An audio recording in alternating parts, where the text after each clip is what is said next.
ಈಗಷ್ಟೇ ಸುದ್ದಿ ಬರ್ತಾ ಇದೆ, ಪ್ರಜ್ವಲ್ ರೇವಣ್ಣ ವೈದ್ಯಕೀಯ ಪರೀಕ್ಷೆ ಮುಗಿದಿದೆ. ಬೌರಿಂಗ್ ಆಸ್ಪತ್ರೆಯಲ್ಲಿ ನಡೀತಿದ್ದಂತಹ ಪ್ರಜ್ವಲ್ ರೇವಣ್ಣ ಮೆಡಿಕಲ್ ಪರೀಕ್ಷೆ, ವೈದ್ಯಕೀಯ ಪರೀಕ್ಷೆ ಮುಗಿದಿದೆ. ಯಾವುದೇ ಕ್ಷಣದಲ್ಲಿ ಪ್ರಜ್ವಲ್ ರೇವಣ್ಣ ಬೌರಿಂಗ್ ಆಸ್ಪತ್ರೆಯಿಂದ ಹೊರ ಬರ್ತಾರೆ.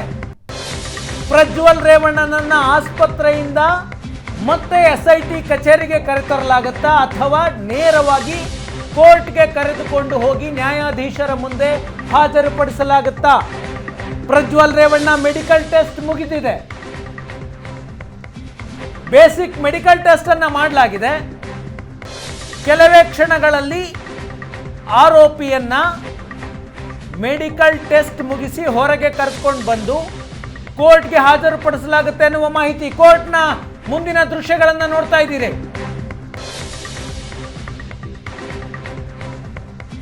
ಪ್ರಜ್ವಲ್ ರೇವಣ್ಣನನ್ನ ಕೋರ್ಟ್ಗೆ ಹಾಜರುಪಡಿಸಲಿದ್ದಾರೆ ಕೆಲವೇ ಕ್ಷಣಗಳಲ್ಲಿ. ಮೆಡಿಕಲ್ ಟೆಸ್ಟ್ ಮುಕ್ತಾಯ ಆಗಿದೆ. ಹೊಳೆ ನರಸೀಪುರದ ಪೊಲೀಸ್ ಠಾಣೆಯಲ್ಲಿ ದಾಖಲಾಗಿರುವಂತಹ ಅತ್ಯಾಚಾರ ಪ್ರಕರಣದಲ್ಲಿ ಪ್ರಜ್ವಲ್ ರೇವಣ್ಣನನ್ನ ಕೋರ್ಟ್ನ ಮುಂದೆ ಹಾಜರುಪಡಿಸುವ ನಿರೀಕ್ಷೆ ಇದೆ SIT ಅಧಿಕಾರಿಗಳ ತಂಡದಿಂದ.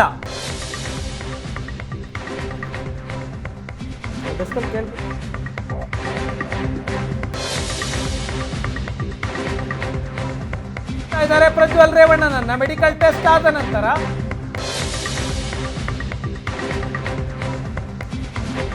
ಯಾವುದೇ ಕ್ಷಣದಲ್ಲಿ ನ್ಯಾಯಾಧೀಶರ ಮುಂದೆ ಹಾಜರುಪಡಿಸಲಾಗುತ್ತೆ. ಪ್ರಜ್ವಲ್ ರೇವಣ್ಣನನ್ನ ಬೇಸಿಕ್ ಮೆಡಿಕಲ್ ಟೆಸ್ಟ್ ಆಗಿದೆ. ಬಿಪಿ ಚೆಕಪ್ ಮಾಡಿದ್ದಾರೆ, ಶುಗರ್ ಚೆಕ್ ಮಾಡಿದ್ದಾರೆ, ವೆಯ್ಟ್ ಚೆಕ್ ಮಾಡಿದ್ದಾರೆ. ವೈದ್ಯಕೀಯ ಪರೀಕ್ಷೆ ಮುಗಿದಿದೆ. ಈಗ ಕೋರ್ಟ್ಗೆ ಕರೆದುಕೊಂಡು ಹೋಗಲಾಗ್ತಾ ಇದೆ. ಮಹಿಳಾ ಅಧಿಕಾರಿಗಳ ತಂಡದಿಂದಲೇ ಪ್ರಜ್ವಲ್ ರೇವಣ್ಣನನ್ನ ಕೋರ್ಟ್ ಮುಂದೆ ಹಾಜರುಪಡಿಸುವ ಕೆಲಸ ನಡೀತಾ ಇದೆ.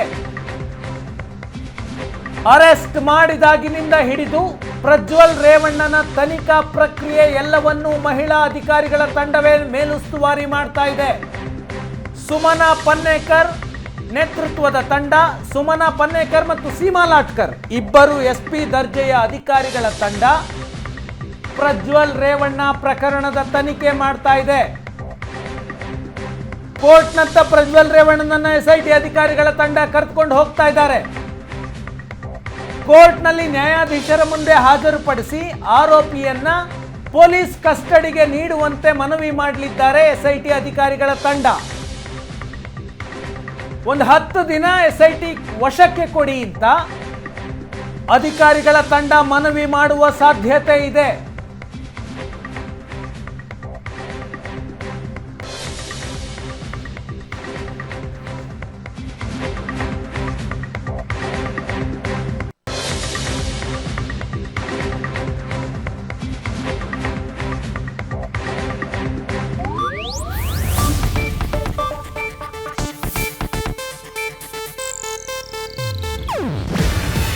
ಇದು ಏಷ್ಯಾನೆಟ್ ನ್ಯೂಸ್ ನೆಟ್ವರ್ಕ್ ಪ್ರಸ್ತುತಿ. ನೀವು ನೋಡ್ತಿದ್ದೀರಾ ಏಷ್ಯಾನೆಟ್ ಸುವರ್ಣ ನ್ಯೂಸ್.